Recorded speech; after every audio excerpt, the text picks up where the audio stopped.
kena pajak sebesar 12,5 M. 12,5 M. Ini udah dihitungin ternyata. Soal ini termasuk soal yang gampang ini.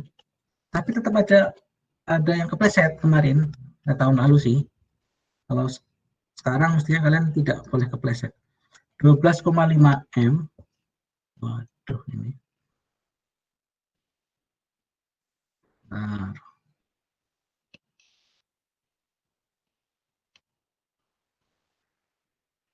12,5 M lah intinya ya. Kita pakai ini aja.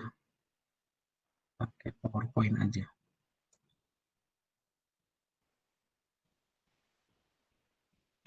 Ya, ini lagi.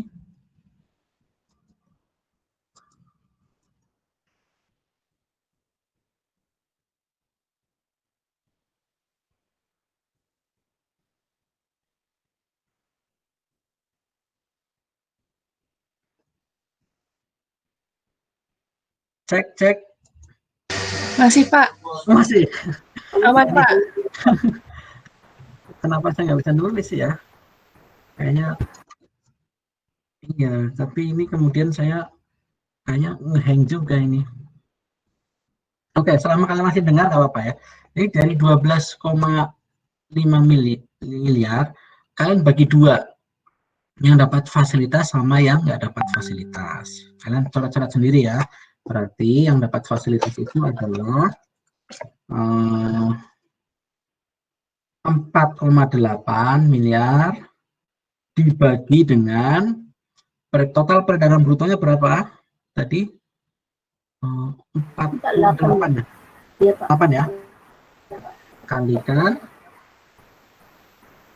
penghasilan kena pajaknya 12,5 miliar. Nah, itu berarti sepersepuluhnya 12,5 sama dengan 1,25 M. Ini adalah penghasilan kena pajak yang mendapat fasilitas. Yang nggak dapat fasilitas berarti dari 12,5 miliar total penghasilan kena pajak dikurangi 1,25 M sama dengan berapa tuh? 11, berapa? 11,25. Ya, 11,25 ya. Iya, Pak. Iya, Pak. Nah, betul. Maka yang dapat fasilitas tadi 1,25 M itu dikalikan dengan 12,5%. Kemudian yang 11,25 M kalikan 25%. Jumlahnya berapa? Digabungkan. Itulah PPh terutang, jawaban nomor 3. Nah, sampai sini ada yang mau dikonfirmasi? Pak, ini bukannya brutonya sudah di atas 50 M ya, Pak?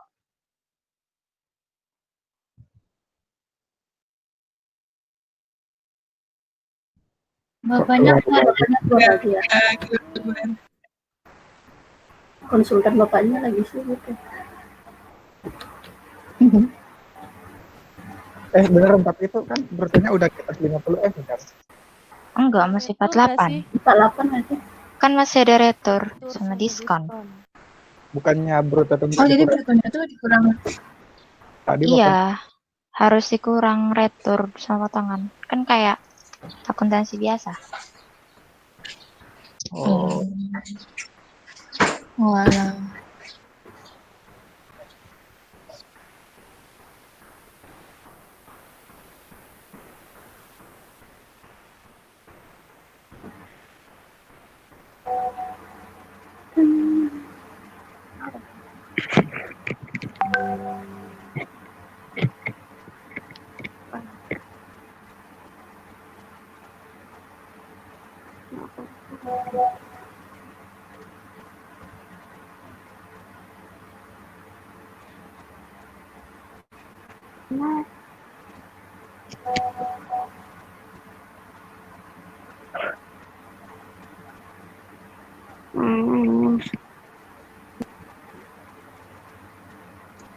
Oke, saya balik lagi.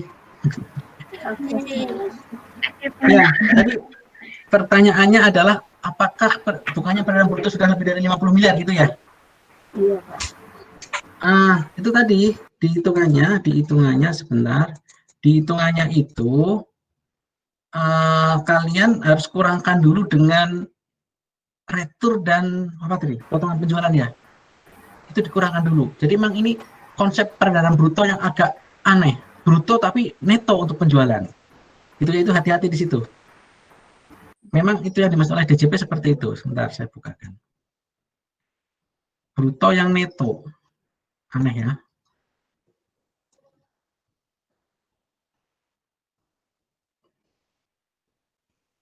Nah, oke, kembali ke soal tadi. Mana sih? Hitungan sederhana. Nah, yang ini ya. Ini kalau dijumlah, saya nggak berani pakai stylus lagi. Ini kayaknya itu yang bikin hang. 50,02 itu sudah di atas 50. Kelihatannya. Nah, ternyata khusus untuk penjualan harus dikurangi dulu dengan retur dan potongan penjualan. Itu kuncinya. Gitu ya. Jadi ini belum lebih dari 50. Karena khusus untuk penjualan harus dikurangi dengan retur dan potongan penjualan. Ada lagi? Silakan.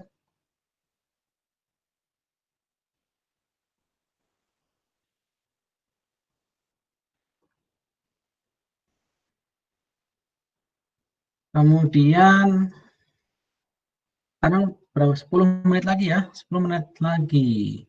Kita belum bahas. Oke, kalian berarti ketinggalan satu pertemuan.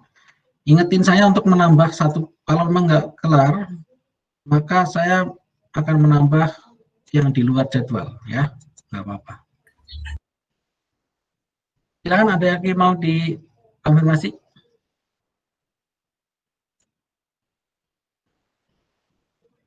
Sebenarnya mestinya kita akan bahas ini. Bentar, mana ya? Kredit pajak ya, coba 10 menit. Oke, nggak apa-apa. Saya berikan dasar-dasar dulu. Insya Allah cukup waktunya. Bentar. Oke.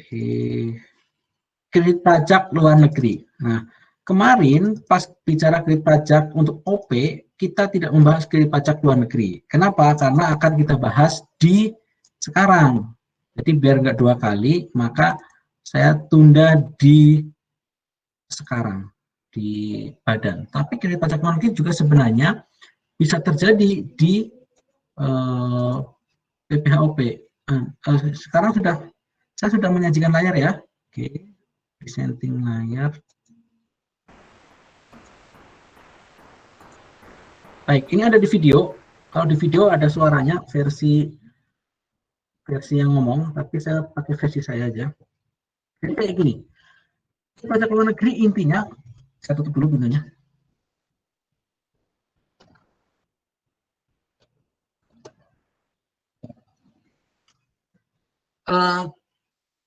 Penghasilan Indonesia itu penganut worldwide income. Penghasilan di luar negeri dan dalam negeri itu digabung, dihitung ulang di Indonesia. Itu. Jadi penghasilan yang di luar negeri, di Malaysia, di Singapura digabung semua di dalam negeri. Nanti dihitung. Penghasilan luar negeri itu bisa mungkin perusahaan menjual aset di luar negeri, mungkin perusahaan mendapatkan dividen. Oh ya, sekali lagi, dividen dari luar negeri itu tidak tunduk dengan aturan dividen yang di dalam negeri.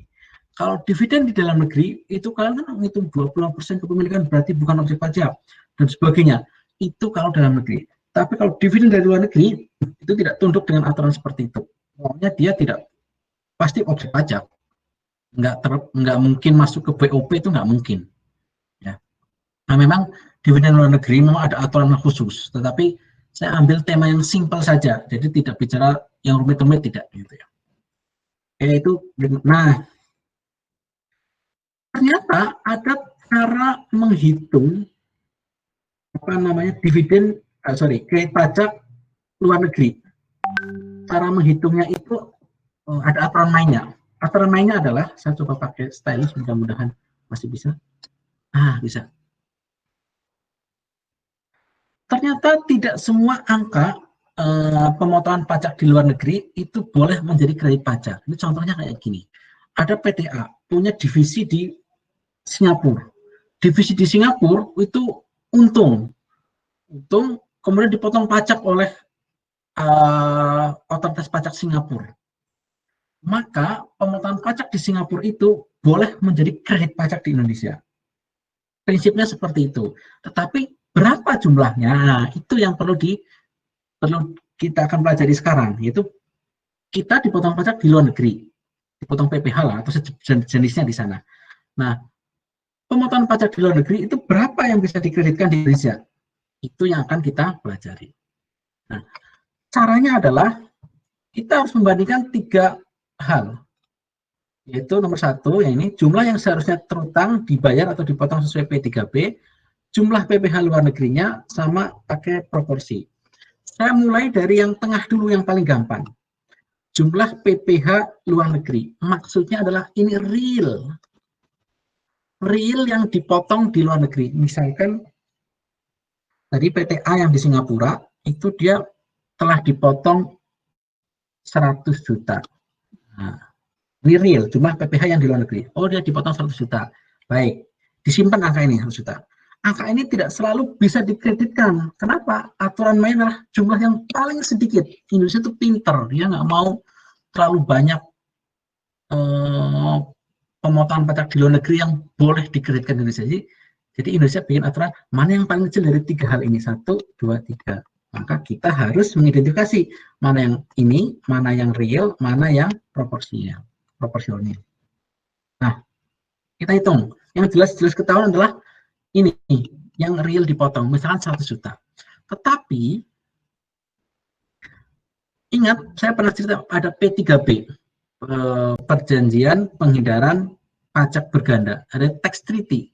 Kita dengan Singapura misalkan mengatakan kayak gini, oke, untuk perusahaan Indonesia yang di Singapura, pemotongan pajak di sini misalkan harus, kalau di Singapura misalnya tarifnya misalnya 20%, tetapi khusus dari Indonesia 12,5% aja deh, atau lebih enaknya jangan 12,5%, biar kalian nggak bingung.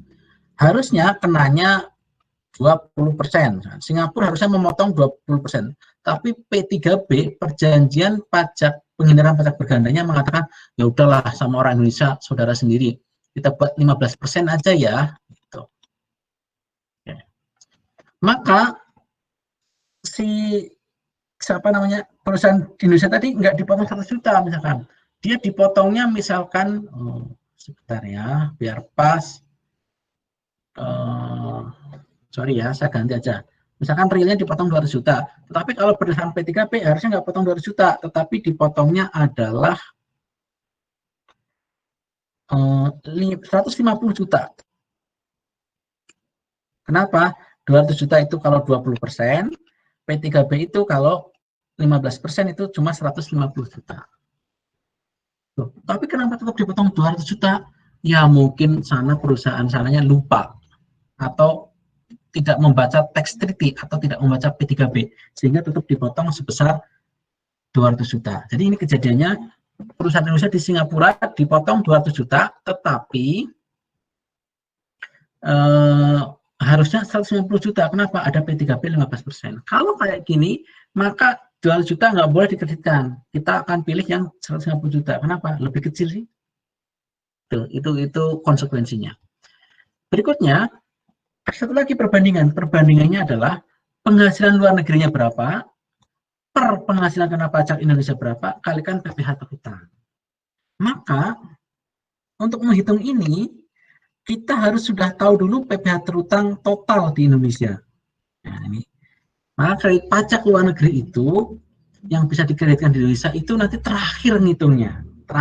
Cuma saya berikan di depan biar tahu gambarannya. Maka informasi di sini pasti informasi yang sudah ada berapa PPh terutangnya. Berapa nih? Sekarang sudah jam berapa? 3 menit lagi.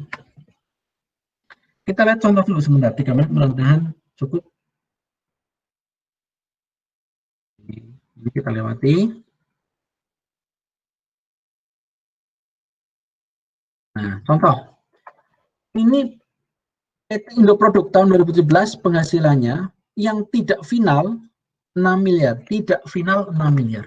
Yang final 2 miliar. Penghasilan neto lainnya 1 miliar. Kalau kayak gini kita langsung tahu, sebenarnya yang diperhitungkan itu cuma 6 dan 1, berarti 7 miliar sebenarnya yang tidak final kan.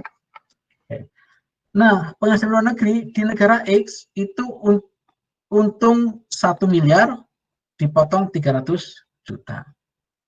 Kemudian rugi pengalihan harta, 250 juta. Nah, ini nggak boleh dibawa ke Indonesia karena rugi.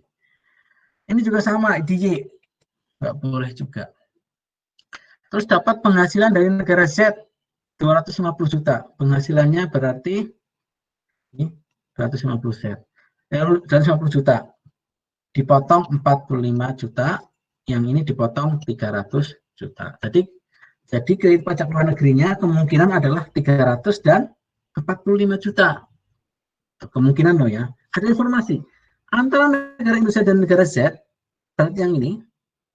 Nah, ini terdapat P3B yang berlaku yang menyatakan bahwa bunga dikenai 10%. Harusnya Z itu nggak motong 45 juta, tapi cuma 10%. 10% itu berarti harusnya cuma 25 juta. Nah, berarti ini kegedean ini 45 juta. Nggak mungkin diakui 45 juta. Diakuinya pasti cuma 25 juta. Itulah besarnya PPh luar negeri yang dapat dikreditkan. Ini cara hitungnya. Tapi yang dalam negeri 7 miliar. Kenapa? Yang non final dan luar usaha. Yang luar negeri di negara X rugi. Ya. Negara X emang ada 2 ya. Lihat dulu ya, maaf. Oh, sorry. X itu untung 1 miliar, tapi ada rugi 250 juta. Nah, ini boleh langsung dikurangkan terhadap negara X, ya, terhadap rugi keuntungan di negara X. Jadi netnya 750 juta itu boleh. Tapi kalau yang Y di negara Y 150 juta rugi dibawa ke Indonesia langsung nggak boleh. Kalau ini boleh langsung dikurangkan dengan keuntungan di negara X. Maka di negara X untungnya tadi 1 miliar kalau nggak salah, terus ruginya 250, maka netnya 750 juta. Negara Y karena rugi maka tidak ada penghasilan netonya. Negara Z dapat bunga 250 juta. Nah, ini diingat-ingat dulu. Ternyata kondisinya kayak gini. Kita punya 7 miliar di dalam negeri, untung di luar negeri dari negara X 750 juta, dari negara Y nggak ada, negara Z 250 juta. Itu PPh terutang. Itu PPh terutangnya netnya dalam negeri 7 miliar, luar negerinya 1 miliar. Dari mana 1 miliar? Itu dari negara X dan negara mana tadi? Pokoknya dijumlah sama 1 miliar. Neto fiskal dijumlah berarti 8 miliar. Penghasilan kena pajaknya tetap 8 miliar. Berarti nggak ada kompensasi kerugian dari masa lalu.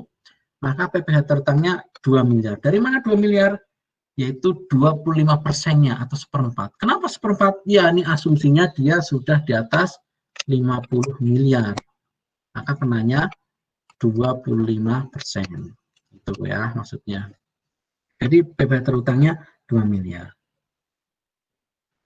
Nah, kita menghitung berapa yang boleh dikreditkan dari luar negeri. Yang boleh dikreditkan kayak gini nih, hitungnya. Pelan-pelan saja. PPh yang dipotong luar negeri di negara X 300 juta. Benar kita dipotong, tetapi tidak ada tax treaty. Kalau tidak tax treaty ya udah biarin aja, benar 300 juta boleh. Ya. Jumlah tertentunya, ini tadi yang proporsional, itu adalah penghasilan luar negeri 750 juta dibagi dengan penghasilan kena pajak Indonesia 8 miliar, berarti yang ini slide sebelumnya.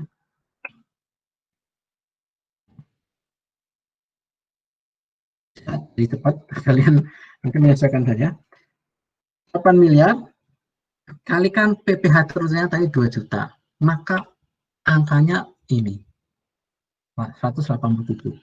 Bandingkanlah 3 angka ini mana yang paling kecil. Oh, yang paling kecil ini, maka ini yang boleh dikreditkan dari negara X. Hitungnya per negara, nggak boleh di total. Luar negeri nggak boleh, tapi negara X bolehnya ini. Negara Y nggak ada, negara Z dipotong geologi 45 juta, P3B-nya ternyata harusnya nggak 45 juta kok, 25 juta. Nah, ya. Pikiran ini nih, sama jumlah tertentu. Jumlah tertentu adalah perbandingan antara penghasilan luar negerinya berapa, yaitu 250 juta, ini. Lihat tadi slide sebelumnya, dibagi total penghasilan kena pajak dalam negeri, totalnya 8 miliar, kalikan 2 miliar itu adalah PPh terutang, sama dengan 62,5 juta. Maka dibandingkan negara ini, maka yang paling kecil adalah yang ini. Nah, maka grade pajak luar negerinya adalah dari negara X sekian, dari negara Z sekian. Nah, itu kalian coba kerjakan di apa namanya? Di soal tahun lalu. Bentar, waktunya udah jam segini ya. Oke. Ya, waktunya sudah habis. Mudah-mudahan kita bisa lanjutkan pertemuan depan. Terus latihan, kerjakan soal tahun lalu ya. Kalian boleh tanya di grup kapanpun ya, di grup aja biar enak nanti kita bahas. Yang teman, kalau saya belum bisa balas, teman kalian yang balas. Gitu ya. Terima kasih sudah waktunya sudah habis. Sukses selalu, sehat dan tetap semangat. Assalamualaikum warahmatullahi wabarakatuh. Selamat. Waalaikumsalam warahmatullahi Assalamualaikum warahmatullahi wabarakatuh.